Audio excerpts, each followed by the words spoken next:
नमस्कार, मी पंजाब डक. आज आहे 9 ऑगस्ट 2026. आजपासूनचा परत राज्यात अंदाज देणार आहे. राज्यामध्ये 9 ऑगस्ट, 10, 11, 12, 13च्या दरम्यान या 4 दिवसामध्ये काही काही भागामध्ये पाऊस पडणार आहे. तुरळक ठिकाणी पावसाचा अंदाज आहे, काही काही ठिकाणी जोरात पडणार आहे. म्हणून हा अंदाज सर्व शेतकऱ्यांसाठी सांगणार आहे. तर आज 9 ऑगस्टला तुम्हाला एक सांगू इच्छितो की एक भुवनेश्वरजवळ असलेला एक कमी दाबाचा पट्टा ते छत्तीसगडकडून मध्य प्रदेशकडून इकडे गुजरातकडे जात असल्यामुळं महाराष्ट्रामध्ये काय होणार आहे, नागपूर, भंडारा, गोंदिया, चंद्रपूर, वर्धा आणि त्याच्यानंतर अमरावती ह्या परिसरामध्ये काय होणार, ह्या 2-3 दिवस तिकडं पाऊस पडणार आहे. म्हणून पूर्व विदर्भातल्या त्या 6 जिल्ह्यातल्या शेतकऱ्यांनी अंदाज लक्षात घ्यायचा.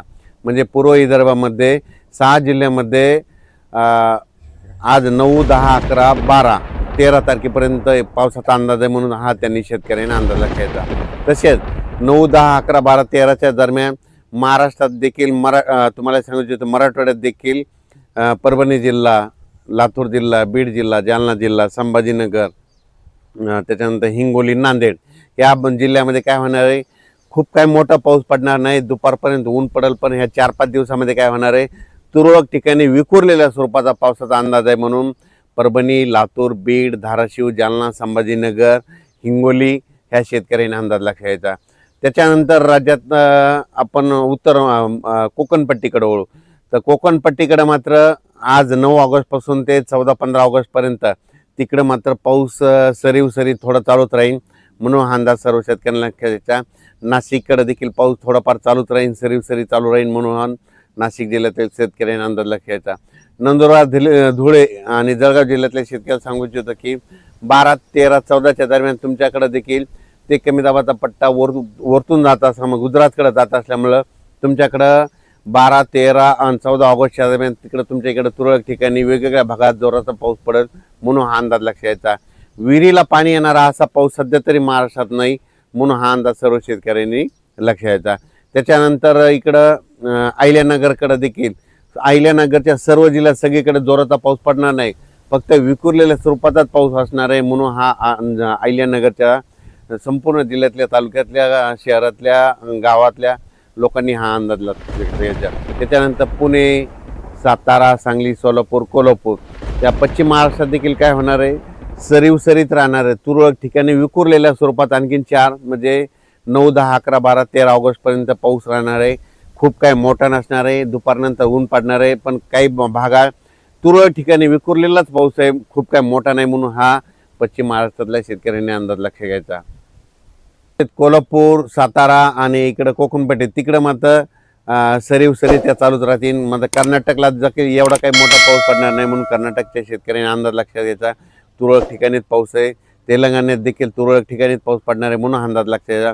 फक्त एक कमी दाबाचा पट्टा भुवनेश्वरहून आपलं इकडं मध्य प्रदेशकडे जात असल्यामुळं विदर्भातच पाऊस पडणार आहे. ते पूर्व विदर्भात, मग वर्धा, नागपूर, भंडारा, गोंदिया, चंद्रपूर, त्याच्यानंतर यवतमाळचा काही भाग आणि अमरावती, त्याच्यानंतर मोर्शी, असं करत करत परतवाडा, इकडं जळगाव, जामोद, इकडं जळगाव, रावेर, धुळे, नंदुरबार ह्या पट्ट्यामध्ये जात असल्यामुळं मग ह्यामध्ये 11, 12, 13च्या दरम्यान तिकडल्या भागातच म्हणजे मध्य प्रदेशच्या बाजून महाराष्ट्र जे लगतचे जिल्हे, तालुके येतात त्या शेजारच्या तालुक्यामध्ये पाऊस पडणार आहे. म्हणून हा अंदाज लक्षात आहे.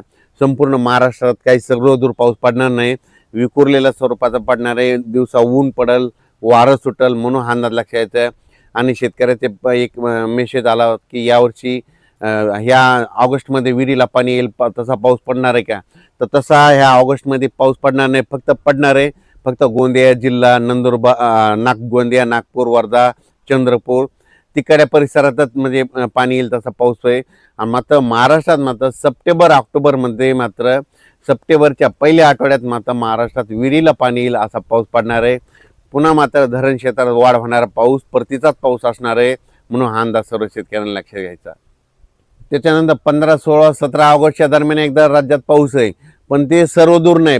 ते पण काय होणार आहे, पुन्हा एक कमी दाबाचा पट्टा तयार होणार आहे. ते काय होणार, परत ते काय होणार, भुवनेश्वरहून छत्तीसगडहून मध्य प्रदेशकडून तिकडं उत्तराखंडकडे जाईल. मग उत्तराखंडकडे जात असल्यामुळं महाराष्ट्रात फक्त वर्धा, नागपूर, भंडारा, गोंदिया त्या परिसरात तिकडं जोराचा पाऊस पडेल. आणि तिकडं पाऊस पडत असल्यामुळं महाराष्ट्रात फक्त सरी तुरळक ठिकाणी 15, 16, 17 ऑगस्टच्या दरम्यान विखुरलेल्या स्वरूपाचा पाऊस पडणार आहे, असा मोठा पडणार नाही म्हणून अंदाज लक्षात. फक्त मात्र विदर्भात, पूर्व विदर्भात ते पाऊस असणार आहे, म्हणून पूर्व विदर्भातल्या शेतकऱ्यांनी अंदाज लक्षात घेऊन आपण आपल्या शेतीची कामे करायची. मी पहिल्यापासूनच आणखीन एक अंदाज सांगतो. मी म्हटलं तर सांगत होतो की जूनमध्ये कमी राहील, जुलैमध्ये जास्त, ऑगस्टला कमी आणि सप्टेंबर ऑक्टोबर परतीचा पाऊस जास्त पडणार आहे. 13 नोव्हेंबरला थंडी येणार आहे, म्हणून हे अंदाज दरवर्षी शेतकऱ्यांनी, यावर्षीचा अंदाज सर्व शेतकऱ्यांनी लक्षात घ्यायचा. यावर्षी सप्टेंबर ऑक्टोबरमध्ये जास्त पाऊस पडणार आहे, म्हणजे ऑगस्ट संपताना जे वातावरण चेंज होईल आणि सप्टेंबरच्या पहिल्या आठवड्यात चांगला जोराचा पाऊस असणार आहे आणि ते राज्यभर सगळीकडेच पडणार आहे.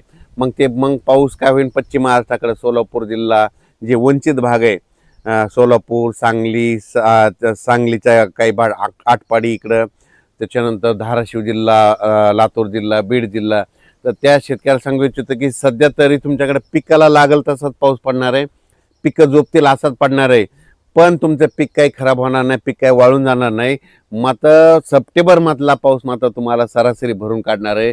म्हणून सोलापूर जिल्हा, लातूर जिल्हा, बीड जिल्हा, त्याच्यानंतर इकडं अहिल्यानगर जिल्हा, त्याच्यानंतर सांगली जिल्हा ह्या शेतकऱ्यांनी अंदाज लक्षात घ्यायचा.